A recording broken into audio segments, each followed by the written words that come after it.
आज के इस वीडियो में हम लोग बात करेंगे रियल नंबर्स क्लास 10th की चैप्टर 1।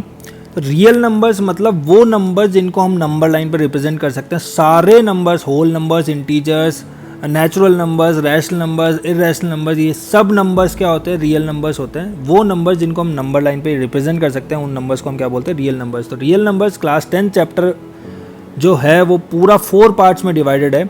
4 पार्ट्स मतलब फर्स्ट एक्सरसाइज जो है उसके अंदर हमारे HCF और LCM पे बेस्ड क्वेश्चन है। यूक्लिड्स डिवीजन एल्गोरिदम को यूज़ करने वाले हम लोग। सेकंड एक्सरसाइज जो है उसके अंदर हम HCF और LCM के बीच में एक फार्मूला आता है, उसको यूज़ करने वाले हैं। थर्ड एक्सरसाइज के अंदर हम रैशनल इरेशनल नंबर्स पे बेस्ड है। और फोर्थ एक्सरसाइज जो है वो डिवीज़न और एल्गोरिदम पे बेस्ड है, जिसमें हम लोग टर्मिनेटिंग और नॉन टर्मिनेटिंग डेसिमल्स के बारे में बात करेंगे। तो सबसे पहले बात करते हैं फर्स्ट एक्सरसाइज के टॉपिक की, जिसके अंदर हमारे पास 2 टर्म्स यूज होने वाली है। सबसे पहली जो टर्म है वो है लेमा और दूसरी जो टर्म है वो है एल्गोरिदम। तो Euclid's division lemma and Euclid's division algorithm. Algorithm मतलब क्या होता है? वो सीरीज ऑफ स्टेप्स, जितनी भी सीरीज ऑफ स्टेप्स हम लोग किसी भी प्रोसीजर को लाने के लिए, किसी भी कंक्लूजन तक पहुंचने के लिए फॉलो करते हैं, उनको हम बोलते हैं एल्गोरिदम। जबकि लेमा क्या होता है? पहले से एक प्रूव्ड स्टेटमेंट होता है, उसको हम डायरेक्टली यूज़ करते हैं ताकि हम दूसरे स्टेटमेंट को प्रूव कर सकें। तो लेमा पहले से ऑलरेडी प्रूव्ड होगा। एल्गोरिदम मतलब सीरीज ऑफ स्टेप्स है जिसको हम लोग फॉलो करेंगे किसी भी कंक्लूजन तक पहुंचने के लिए। तो इसका डिफरेंस कभी कभी एक नंबर में पूछ लिया जाता है, तो आपकी स्क्रीन पे अवेलेबल हो रहा होगा डिफरेंस। ये आपके पेज नंबर 4 पे भी दिया हुआ है NCERT के अंदर, तो वहाँ से जाके भी आप लोग पढ़ सकते हैं। सीधे आते हैं क्वेश्चंस की बात हम बाद में करेंगे। पहले हम बात करते हैं यूक्लिड्स डिवीजन एल्गोरिदम होती क्या है। तो यूक्लिड्स डिवीजन एल्गोरिदम हमको कहती है A = BQ + R। जैसे हमने पढ़ी थी 9th के अंदर या 8th के अंदर डिविडेंड थ्योरम पढ़ी थी। Dividend = divisor multiply by quotient plus remainder. तो वही थ्योरम है सेम। A और B कोई भी 2 नंबर्स हैं, कोई भी 2 इंटीजर्स हैं। A = BQ + R where R is always lesser than B and greater than equal to 0। यहाँ पे R जो होगा वो लेसर देन B होगा और ग्रेटर देन इक्वल टू 0 होगा। And A and B are integers. तो इस थ्योरम को हम लोग यूज़ करने वाले, ये है यूक्लिड्स डिवीजन एल्गोरिदम या यूक्लिड्स डिवीजन लेमा। इसको हम लोग यूज़ करने वाले नेक्स्ट एक्सरसाइज 1.1 के अंदर।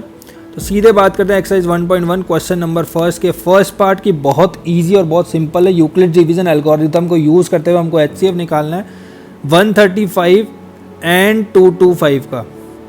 देखो सबसे सिंपल मेथड है कि इसको इस डिवाइड वाली फॉर्म में लिख लो।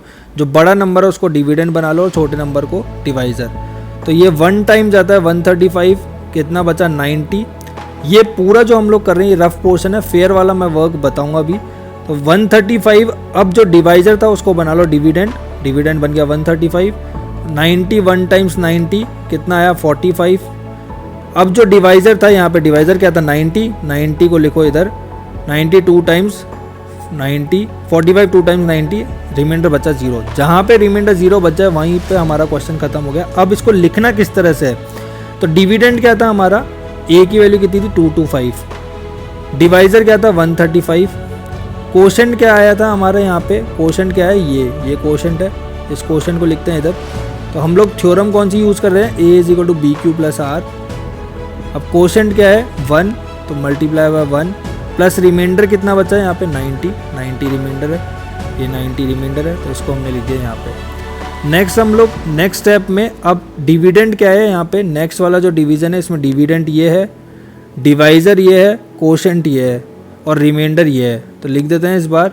डिविडेंड क्या है 135, डिवाइजर क्या है 90, कोशेंट क्या है 1, रिमाइंडर वापस क्या बचा 45। अब नेक्स्ट वाले डिवीजन में वापस आते हैं। अब की बार डिविडेंड क्या है 90, डिवाइजर क्या है 45। डिवाइजर क्या होता है? जिससे हम डिवाइड कर रहे हैं। डिविडेंड वो जिसको हम डिवाइड कर रहे हैं और कोशेंट वो जो आंसर आता है और रिमाइंडर वो जो बच जाए। तो 45 को कोशेंट कितना है यहाँ पे 2, रिमाइंडर कितना बचा 0। जिस स्टेप में आपका रिमाइंडर 0 आ जाए उस स्टेप का जो डिवाइजर होगा वो हमारा क्या होगा? HCF। तो यहाँ पे HCF हमारा कौन सा हो गया? ये 45 क्या हो गया हमारा? HCF। तो ये पूरा जो पोर्शन था ये वाला, ये था रफ पोर्शन। आप इसको चाहो तो शो करो, चाहो तो मत करो। मेन जो पोर्शन है वो ये वाला है हमारा, इसको हमको शो करना ही करना है। तो हम लिख सकते हैं HCF ऑफ 135,225 कितना हो गया हमारा 45। तो ये हमारा है HCF। तो ये है हमारा क्वेश्चन नंबर फर्स्ट का फर्स्ट पार्ट। नेक्स्ट हम लोग बात करते हैं क्वेश्चन नंबर फर्स्ट के सेकंड पार्ट की। तो स्टेप सारी यही है 196 एंड 38220 196 एंड 38220। तो सबसे पहले रफ पोर्शन में आप इसको डिवाइड कर लो 38220 को 196 से। तो जब भी आप लोग गैस करोगे, देखो गैस करें तो 196 2 टाइम्स होता है 300 समथिंग, तो 220 टाइम्स 3000 समथिंग, 2000 टाइम्स या 200 टाइम्स 30,000 समथिंग होगा। तो 200 के आसपास कुछ डिवीज़न से जाएगा। तो अगर हम इसको 195 से मल्टीप्लाई करें तो हमारा सीधे एग्जैक्ट यही नंबर बन रहा है 38220 0 हो गया। इसको फेयर फॉर्म में a is equal to B Q plus R की फॉर्म में लिखते हैं। तो a क्या है 38220, b क्या है, b मतलब डिवाइज़र 196, कोशेंट क्या है 195, रिमाइंडर क्या है 0। तो जिस केस में रिमाइंडर 0 हो जाता है उसका जो डिवाइज़र होता है वो हमारा HCF होता है। डिवाइज़र क्या है ये, तो ये HCF हो गया। तो हम कह सकते हैं HCF of 196, 38220 is equal to 196 itself. तो ये हमारा आंसर है। नेक्स्ट थर्ड पार्ट की बात करते हैं। सिंपल वापस थर्ड पार्ट हमको क्या कह रहा है 867 and 255 867 and 255 and 867 and 255। Notes की टेंशन मत करो, नोट्स PDF आपके टेलीग्राम चैनल पे अपलोड हो जाता है। आप डिस्क्रिप्शन बॉक्स से लिंक्स ले सकते हो और वहाँ से जाके PDF को ले सकते हो। तो ये पूरी PDF मैं वहाँ पे अपलोड कर देता हूँ। तो 867 एंड 255 है। अब वापस वही जो बड़ा वाला है उसको लिख दो अंदर, डिवाइस उसको डिविडेंड बना लो। 867 डिविडेंड हो गया, डिवाइड करें 255 से, कितनी टाइम्स आ रहा है 3 टाइम्स करके देखते हैं। तो 3 टाइम्स करके देखेंगे तो 3 5 3 15 15 एंड 1 5 3 15 16 एंड 1 3 2 6 7 765 7 माइनस 5 2 बचा 0, ये हो गया 102। करते हैं 255 से 2 टाइम्स करेंगे 204 होएगा, कितना बचा 51। 51 को वापस 102 बन गया डिविडेंड। 51 2 टाइम्स कितना होता है 102, रिमाइंडर बचा 0। तो रिमाइंडर जहाँ पे 0 हो जाए वहाँ पे हमारा क्वेश्चन गलत हो गया। ये सारा पोर्शन जो था हमारा रफ था, वहाँ पे क्वेश्चन हमारा ख़त्म हो गया, गलत नहीं, वहाँ पे क्वेश्चन हमारा ख़त्म हो गया। ये पूरा पोर्शन हमारा रफ था। अब इसको फेयर फॉर्म में लिखते हैं a is equal to B Q plus R की फॉर्म में। तो a क्या है यहाँ पे 867, dividend is 867, divisor is 255, quotient is 3, remainder is 102। Again dividend is 255, divisor is 102, quotient is 2, remainder is 51. Again dividend is 102, divisor is 51, quotient is 2, remainder is 0. So the moment we get remainder as 0, the corresponding divisor will be HCF. So this is our HCF. तो हमारा HCF कितना आ गया, HCF of 867 and 255 is equal to 51. तो ये Euclid's division algorithm के through हम लोग HCF निकाल सकते हैं। ये पूरा पोर्शन जो था हमारा रफ था, एक्चुअल जो हमको शो करना है वो ये वाला पोर्शन है। नेक्स्ट हम लोग बात करते हैं क्वेश्चन नंबर सेकंड की। क्वेश्चन नंबर सेकंड हमको कह रहा है show that any positive odd integer is of the form 6q plus 1 और 6q plus 3 और 6q plus 5 where q is some integer. तो let us assume let any positive integer b a is equal to bq plus r, a is equal to let's say 6q plus r। हमने मान लिया कोई भी positive integer a is equal to 6q plus r। अब जब भी किसी number को 6 से डिवाइड करेंगे तो रिमाइंडर क्या क्या आ सकता है, रिमाइंडर 6 से तो छोटा ही होगा। तो रिमाइंडर आ सकता है 0 1 2 3 4 5।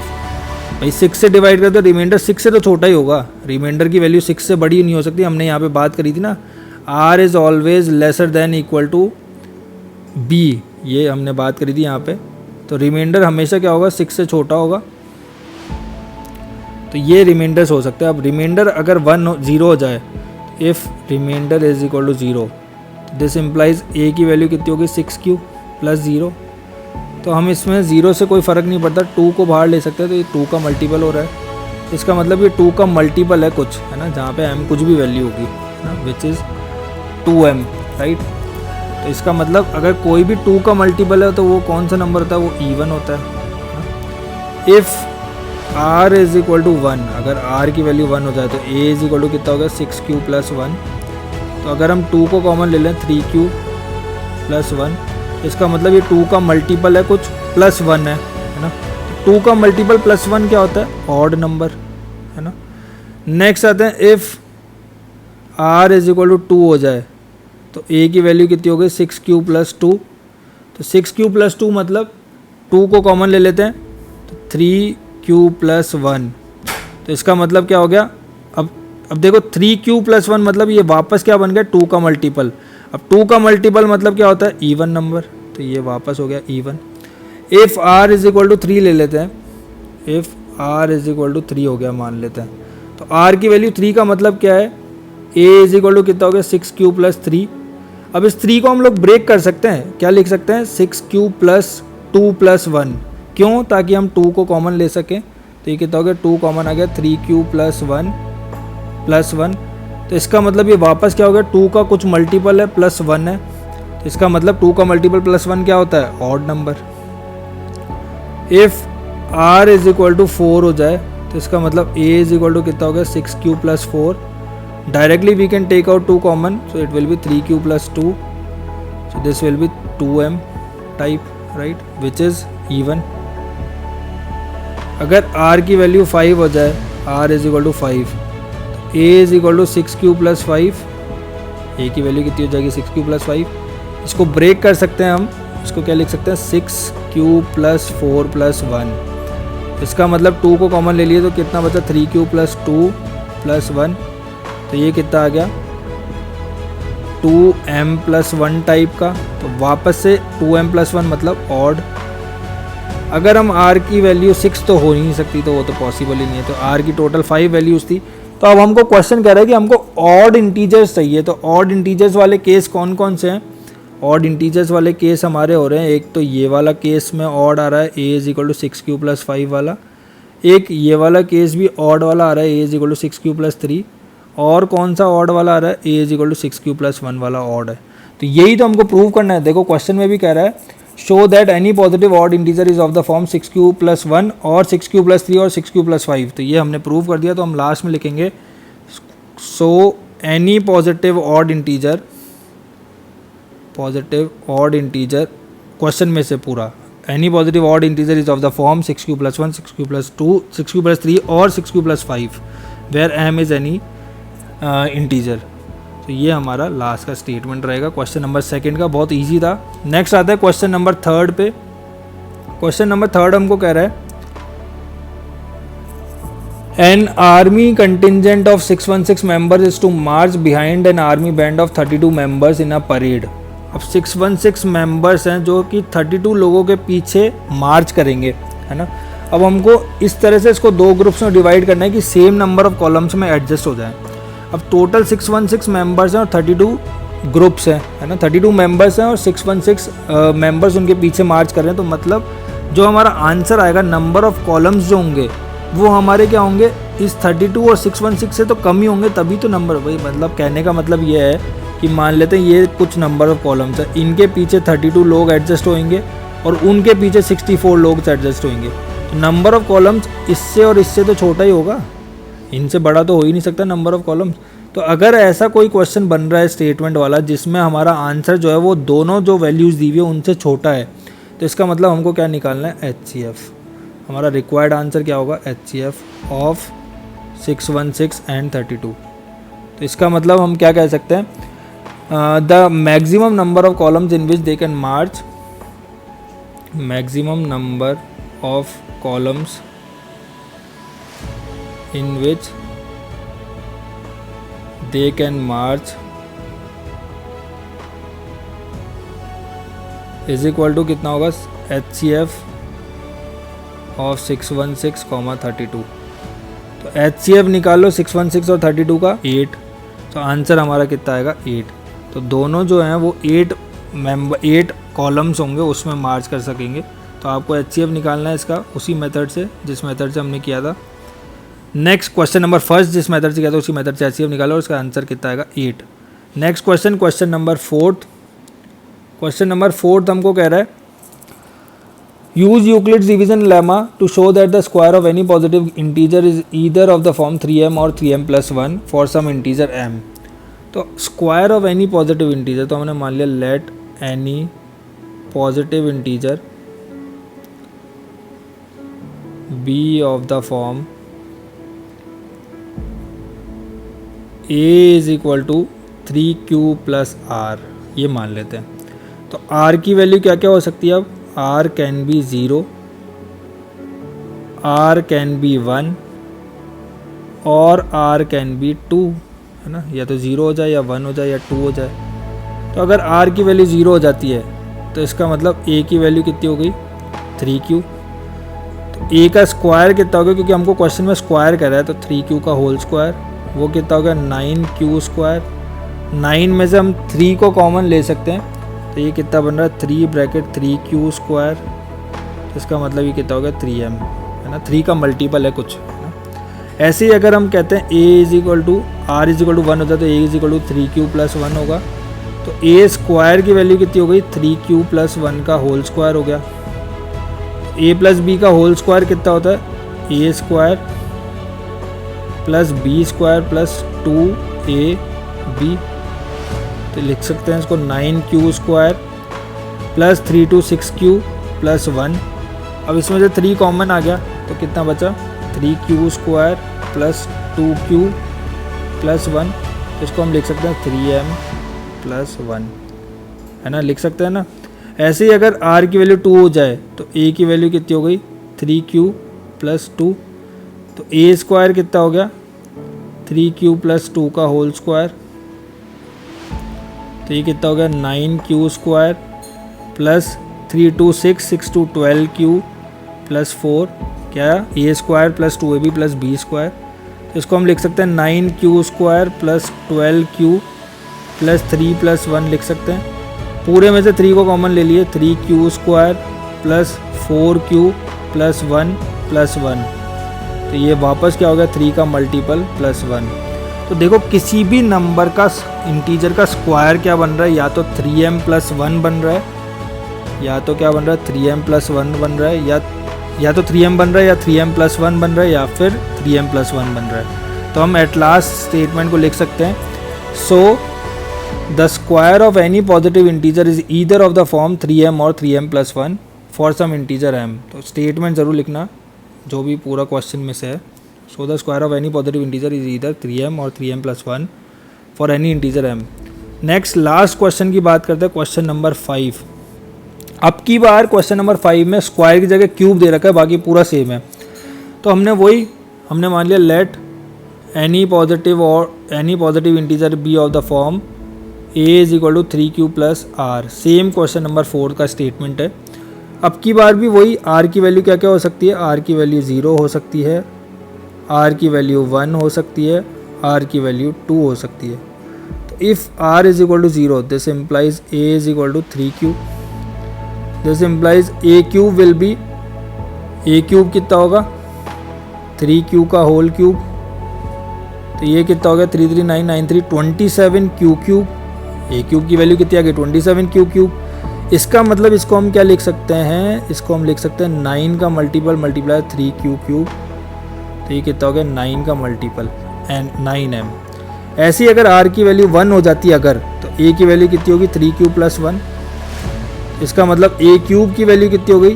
3q + 1 का होल क्यूब। अब a + b का होल क्यूब हम सबको पता है वो क्या होता है? a³ मतलब 3q का होल क्यूब। डायरेक्ट लिख देते हैं, 3 का q का क्यूब कितना होगा? 3 का क्यूब 27, q का cube q³ plus b³ plus 3a²b, तो 3 3 9 9 3 27q² प्लस 3ab², तो 3 3 9q। इसको हम रीअरेंज करें तो इसको हम क्या लिख सकते हैं? 27q³ plus 27q² plus 9q plus 1। इसको यहाँ से हटा दो, अभी नेक्स्ट पेज पे बात करेंगे। इसमें से 9 पूरा कॉमन आ गया, क्या बचा? 3q cube plus 3q square plus 3q plus 1, तो ये क्या बन रहा है 3 का मल्टीपल प्लस 1 3m, सॉरी 3 का नहीं 9 का बन रहा है आपके पास 9m प्लस 1। नेक्स्ट अगर r की वैल्यू 1 की जगह r की वैल्यू हो जाती है 2, तो इसका मतलब a की वैल्यू कितनी होगी 3q प्लस 2, तो a क्यूब कितना हो गया 3q प्लस 2 का होल क्यूब, खोल देते हैं तो a क्यूब मतलब ये कितना होगा 9 9 3 27 q क्यूब, b क्यूब मतलब 2 का क्यूब 8 हो गया plus 3a square b, 3 3 9 9 3 27 27 q square 27 नहीं 54 होगा क्योंकि ये अब की बार b की वैल्यू वो है 2 है 54 q square plus 3ab square, तो 3 4 12 4 3 12 3 36 q, तो ये हो गया 36 q। इसको में से भी हम 9 को कॉमन ले सकते हैं, तो 9 को कॉमन ले रहे हैं कितना बन रहा है 3q cube plus 6q square plus 4q plus 8, तो इसका मतलब ये कितना बन रहा है 9m प्लस 8। तो अगर हम देखें सबके कंक्लूजन क्या क्या निकल रहे हैं, इधर एंड में आ रहा है हमारा 9m, इधर एंड में आ रहा है 9m प्लस 1 और उधर एंड में आ रहा है 9m प्लस 8, तो यही हमको चाहिए क्वेश्चन से। तो हम कह सकते हैं so the cube of any positive integer is of the form 9m, 9m plus 1 और 9m प्लस 8। तो ये थी हमारी पूरी एक्सरसाइज 1.1। नेक्स्ट हम लोग बात करेंगे the fundamental theorem of arithmetic in exercise 1.2। तो thank you all for watching this video. पूरा PDF आपको टेलीग्राम चैनल पे मिल जाएगा, उसका लिंक हमने डिस्क्रिप्शन चैनल